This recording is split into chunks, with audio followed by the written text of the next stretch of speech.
After more than a decade in the House of Representatives, Oregon's 5th District Congressman Kurt Schrader is asking voters for another term. But first, the moderate Democrat faces a primary challenge from the left. Schrader joins us today to talk about the coronavirus outbreak, addressing climate change, the race for president, and his own re-election campaign. From KGW News, this is Straight Talk with Laural Porter. Hello and welcome to Straight Talk. I'm Laural Porter. Oregon 5th District Congressman Kurt Schrader is seeking re-election for the 6th time. In the May Democratic primary, he faces one of his toughest races yet against fellow Democrat, Milwaukee Mayor Mark Gamba. Let's take a look at what the 5th District includes. It covers Clackamas, Marion, Polk, Lincoln, and Tillamook counties, and parts of Benton and Multnomah counties. It's considered a swing district, with Democrats holding only about a 4-point registration edge over Republicans. Schrader is a moderate House member, part of what's called the Blue Dog Coalition. Challenger Mayor Gamba is running to Schrader's left. He's made climate change his top issue because he says Schrader hasn't done enough to stand up to the fossil fuel industry. Congressman Schrader joins us to tell us why he thinks he best represents the 5th District and deserves to be reelected. And as a member of the House Energy and Commerce Health Subcommittee, we'll get his take on the government's handling of the coronavirus. Welcome to my guest, Oregon Congressman Kurt Schrader. It's nice to have you back again. It's good to be back. Let's start with the coronavirus, Sure. top of mind for a lot of people. Oregon's first confirmed case is someone that lives in Washington County, but works at Forest Hills Elementary School in Lake Oswego in your district. Right. So you have even more of a special interest in this. We knew coronaviruses were around for a while. We saw it in China. How prepared do you think we were when it arrived here? Oh, I think fairly well prepared. The Communicable Disease Center has been on top of this. We've had a lot of briefings. My congressional team gets briefed every day on latest developments overseas and here in this country. We have a great public health system. It is, I think, the bulwark of keeping all of us safe and healthy. It's not just the private practitioners, the hospitals, it's our public health system. Clean water, sanitation, the whole 9 yards. We're very, very fortunate, and I think we're in good shape. We have had very few cases. I think Superintendent De La Cruz handled things in Lake Oswego extremely well, out of an abundance of caution. And I think that's the buzzword, the abundance of caution. She closed the school just to be sure, clean things out, make sure everything's okay. Get more information on who the worker was exposed to, and make calculations from that point forward. I just don't want people to get overly concerned. It's good to be concerned, but if you make this into more than it is, I think you undermine the integrity of the system. And I mean, we're well prepared, and people should feel comfortable. Listen to the CDC. Don't listen to social media. Listen to you guys, CDC stuff that comes out on reputable news channels. There have been questions and concerns, though, about access to testing in Oregon and Washington from citizens and doctors, especially in Washington, where they've been hit harder. Right. Senator Patty Murray from Washington testified before the Health Committee on the Senate earlier this week. Let's listen to her and her frustration. I'm hearing from people who are sick, who want to get tested, are not being told where to go. I'm hearing that even when people do get tested, and it's very few so far, the results are taking way longer to get back to them. The administration has had months to prepare for this, and it is unacceptable that people in my state and nationwide can't even get an answer as to whether or not they are infected. We're taping this on Friday, and late this week, the CDC is trying to make more tests available. Right. But people are asking, did the failure to provide adequate testing early on allow coronavirus to get a foothold in this country? No, the answer is no. My guess is that this coronavirus has been around for a while. It's probably masqueraded in this country for years as a common cold or the flu that we all know and prepare for every winter, just like we do for other problems that we get with respiratory diseases. So I don't think we're very unprepared. I don't want to politicize this. I mean, the good news for America is just the other day, Congress, both the Senate and House, Republicans, Democrats, President of the United States, passed an $8.3 billion package to make sure the CDC has all the resources that it needs. We put some money into innovation and research for vaccines. Vaccines won't help us this season, let's be honest. But hopefully, if this becomes an endemic problem like the flu, we'll be able to take care of it. good therapeutics, diagnostics. That's the way it should be. We're not going to test everybody. That would be inappropriate, frankly. I think if you're a person that's older, like the poor cases in Washington, I feel for Senator Murray. You've got this older population with serious comorbidities, other health problems. They should be tested. Everyone in that facility should have access. So let's make sure all the protective equipment, all the testing goes for those that really, really need it. You're a veterinarian, and you've long been a voice for something called zoonotic diseases, which are viruses that start in animals and then mutate to affect humans. And you've teamed up with another vet, a Republican lawmaker, Yoho from Florida, on something called the One Health Act, something I understand you were working on before the coronavirus appeared. Tell us what that is. Yeah, ironically, Ted and I, he's a Republican, I'm a Democrat, but we're both veterinarians, and I understand that veterinarians, quite frankly, are trained more thoroughly in zoonotic diseases because we have to worry about how pets and animals transmit diseases potentially to their owners. And we've seen a big gap in the coordination that occurs both internationally, nationally, statewide, or at the local level. There should be one approach to these types of issues. We saw earlier where had people interviewing folks coming off the plane in China. The CDC had its protocol. The Health and Human Services people had their protocol. Shouldn't be that way. We should have a much more coordinated approach, involve the veterinary community that knows these diseases from the inside out, environmental people that understand the factors that make people more susceptible, and of course our medical professionals. So I think this One Health approach is probably the smart thing to do. Wish we had it before this. We'd hopefully be a little more coordinated and allay a lot of people's fears. You have a final message about coronavirus to Oregonians? Yeah, be smart, but be measured in your response. You don't need masks unless you're, seriously ill or older, and you don't need to clean out the grocery shelves, for goodness sakes. Your kids are probably very, very safe. Even in China, kids under 10, 0 deaths.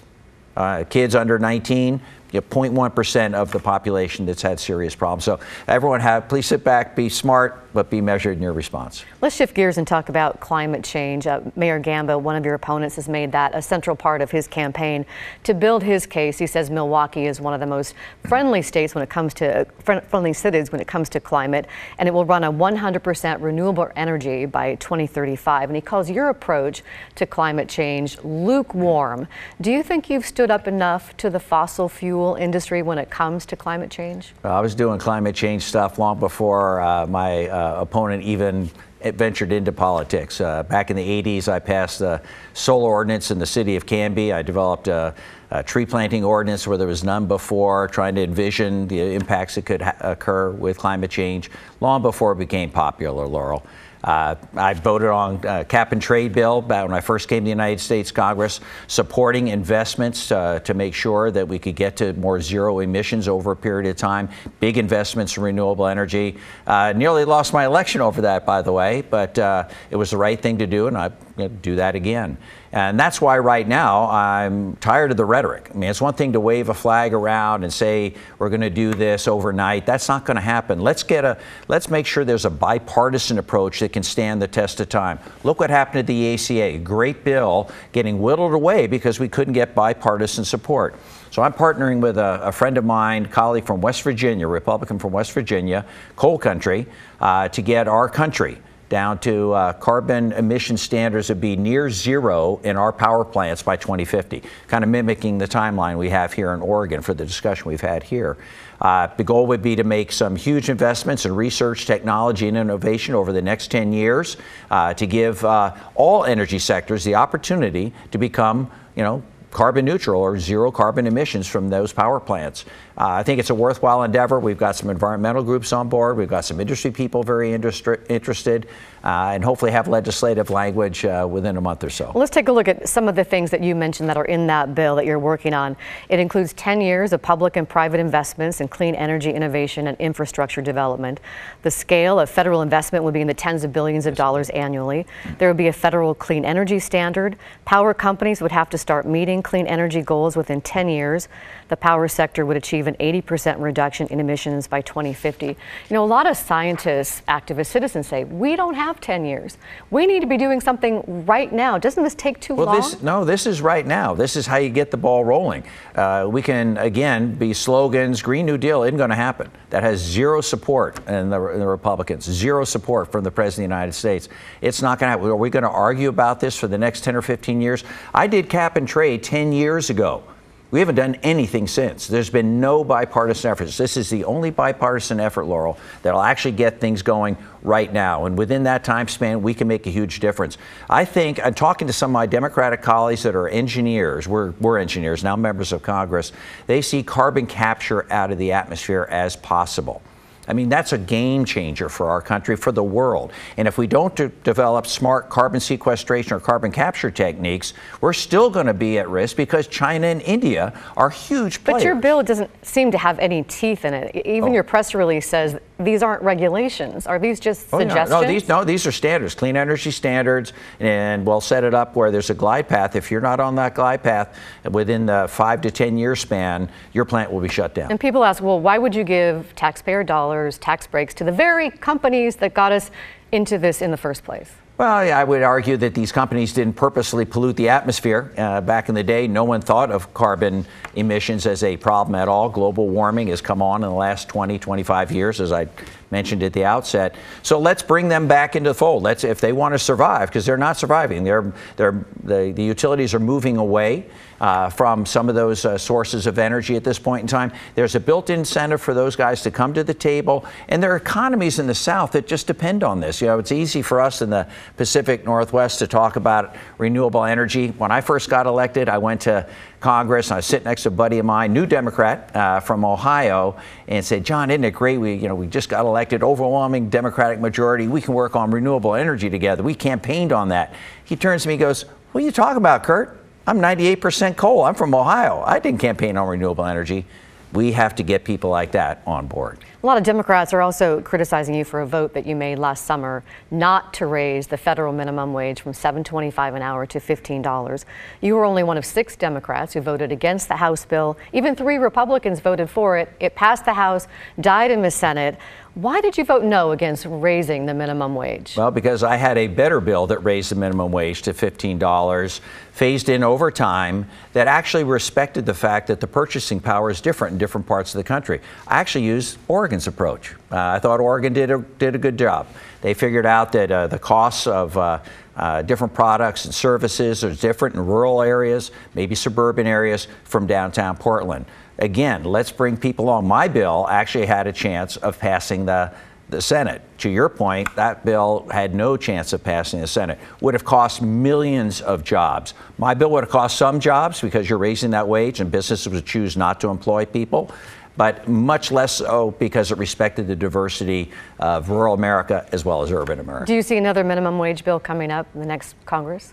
I hope so. I hope it's our bill. I hope it's our bill. I think everyone I talk to, I don't care what industry you're in, what part of the country you come from, $7.25 is absurd. It's a travesty to even have that out there as a benchmark, for goodness sakes. So let's raise it now. Let's do it in a way that makes sense, that you can get people to agree to, because to your point earlier, we got to get something done. At a recent town hall meeting you had in Newport, a voter asked you a question, why you take big donations from big corporations in the pharmaceutical, the insurance, health, and energy corporations. This voter asked, how can we expect you to represent us and not the people who are giving you the money? How do you answer that? Well, I get a lot of money from private individuals, too. I think over 7,000 people have contributed to my campaigns over the years. I think almost 1,000 so far this year. So we get a variety of sources. And if these companies think they're buying my vote, they're sorely mistaken. The pharmaceutical industry has taken it on the chin from me in the last 2 Congresses. I was one of the only members to pass a bill in the last Congress that reined in the outrageous price hikes that Martin Shkreli and some of those hedge fund managers that buy these one-off companies and start charging 2, 3, 4, 5, 600% increases to consumers.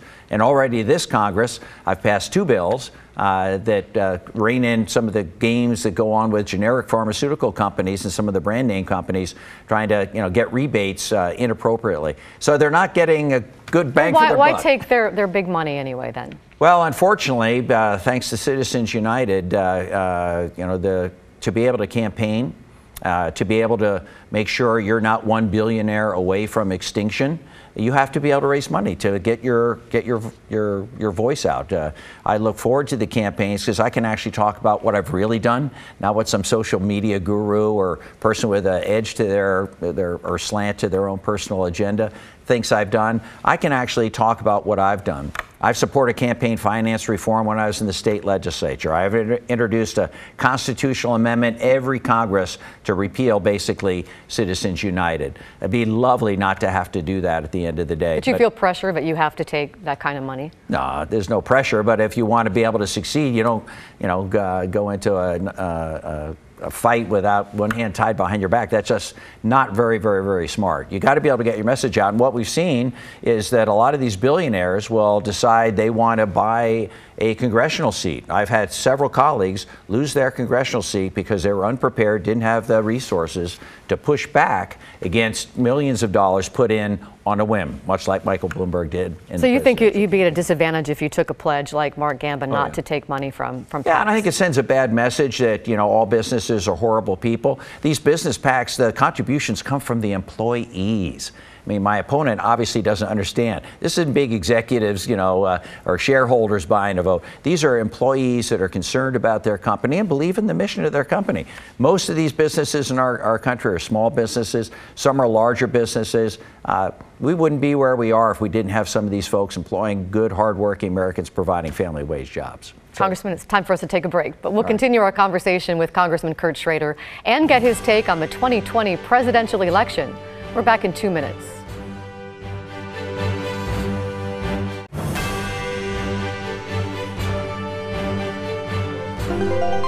Welcome back to Straight Talk. I'm Laural Porter.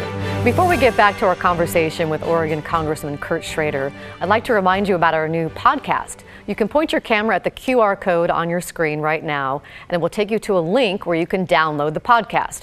Or look for us wherever you get your podcasts. Search for KGW Straight Talk. Now welcome once again to my guest, Oregon 5th District Congressman Kurt Schrader. Once again, it's nice to have you here. Always fun. Let's talk about health care. A lot of progressive Democrats are pushing for a single-payer system. It seems to be gaining some momentum.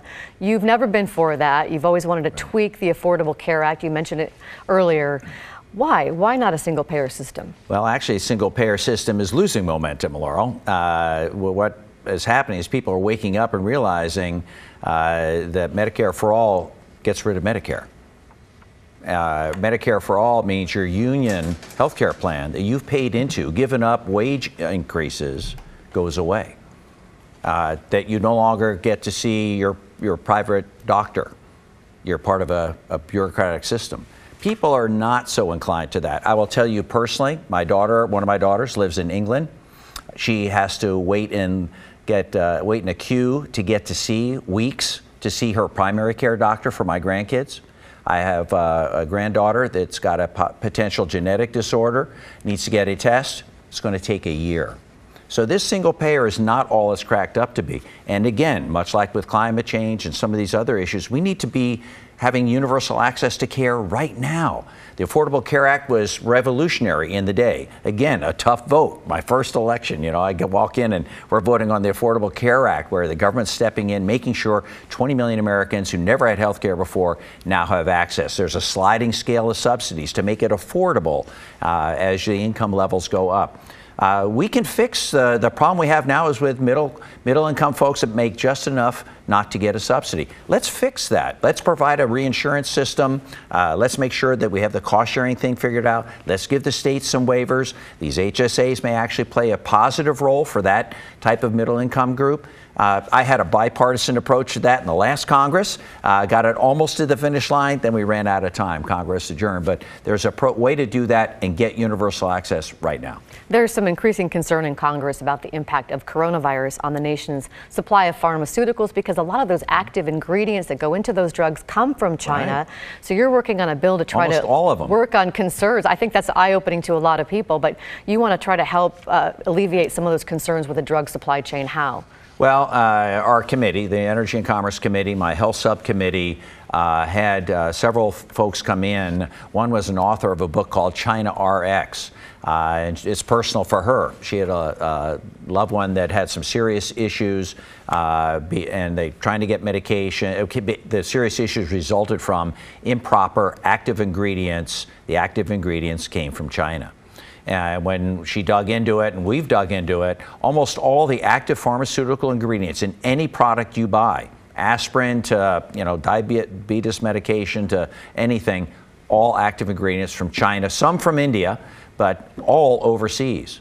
So we are basically beholden to the Chinese for all our pharmaceuticals. How comfortable does that make us feel? Not very comfortable. So what we're trying to do is, and we're working with the pharmaceutical industry, both brand and generic, is our way we can set up some plants that that we could work with to set up a platform that if we need some of these active ingredients in medications that are not so profitable, that frankly many people in this country want to start making them. Let's make them profitable by helping set up a base, and then we keep the prices down for the consumer at the end of the day, because we, the taxpayers, own part of that production facility. So it'd be a pretty cool opportunity for us to actually get ahead of the curve. This coronavirus brings the point home. If we can't get our products from China, oh, by the way, China has a huge problem, right, with this thing. So is it really safe to import stuff from China at this point in time? Drives the point home. We need to have that capability in the United States of America for our security and our. So we our would health. make some of the active ingredients here. Exactly Is that correct. what you're saying? That's exactly correct.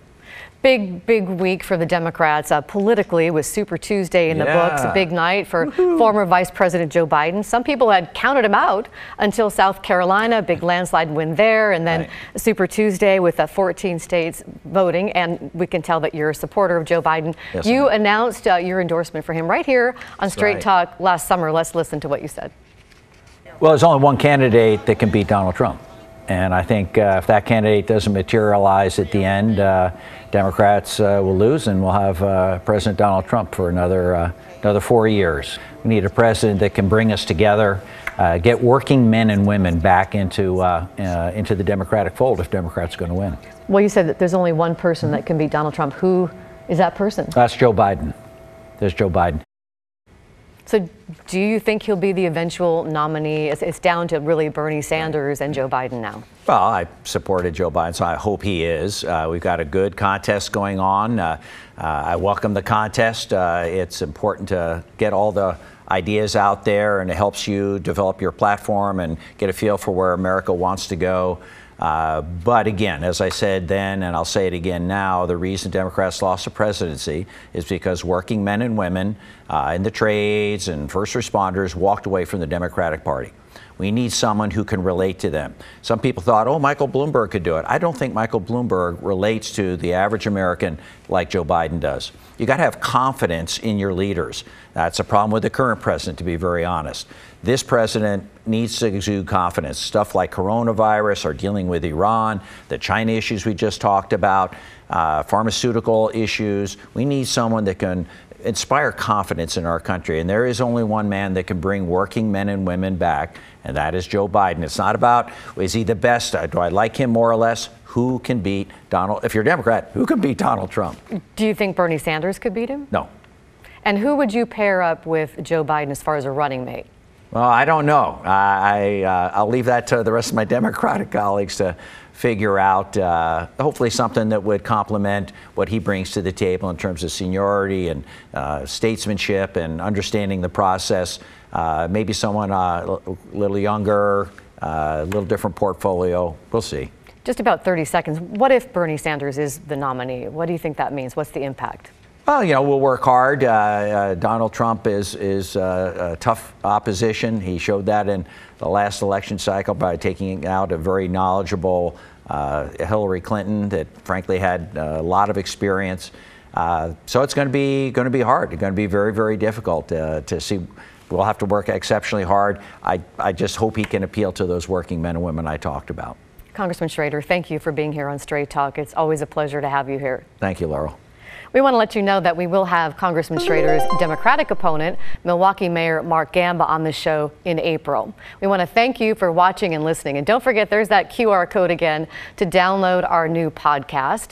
You can also go to wherever you get your podcast normally. Just search for KGW Straight Talk. And we'll see you next week for Straight Talk. Have a great week.